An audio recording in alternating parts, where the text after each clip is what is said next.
груз, масса которого 1,2 кг, ученик равномерно переместил к вершине наклонной плоскости 0,8 метра и высотой 0,2 метра. При этом перемещении сила, направленной параллельно линии наклона плоскости, была равна 5,4 ньютона. Какой результат должен получить ученик при вычислении КПД установки? Наклонная плоскость, длина которой L равно 0,8 и высота наклонной плоскости H равно 0,2 метра. Сила, которую перемещали вдоль наклонной плоскости, равна 5,4 ньютона. Нужно определить, какой был КПД. Это знак вопроса. Определим наклонную плоскость. Это высота, это длина груза, который перемещает вдоль наклонной плоскости. И сила параллельно плоскости наклонной. Вот это сила F. Нужно было узнать, какой будет КПД. Коэффициент полезного действия равен отношению полезной работе к затраченной. Можно сразу написать, что это равно а полезная к затраченной. Какая полезная работа в данном случае будет равна для этого груза? Это будет изменение его потенциальной энергии. Он был сначала вот здесь в начале, потом он оказался наверху.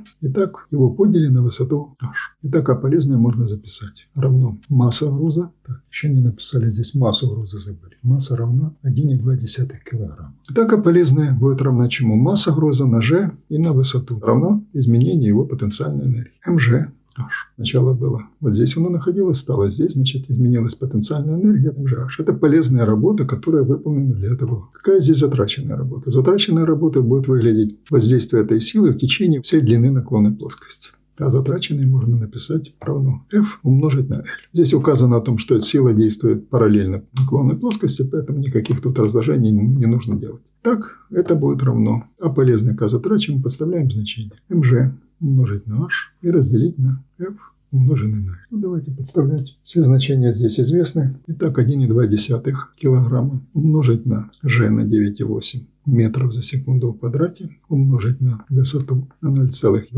метра и разделить на 5,4 ньютона, умноженное на 0,8 метра. Что у нас здесь получается? Эти метры можно сократить. Килограмм на метр на секунду в квадрате – это ньютон. Сократится. Фактически мы получаем просто работа с числами, которые перемножим уже без данных. Можно все сократить. И так получится 1,2 множится на 9,8 множится на 0,2 и делится на 5,4, что множится на 0,8.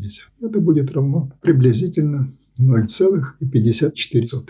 Коэффициент полезного действия равен 0,54. Либо если в процентах, то это будет равно 54%. Напишем это равно 0,54, либо это равно 54%.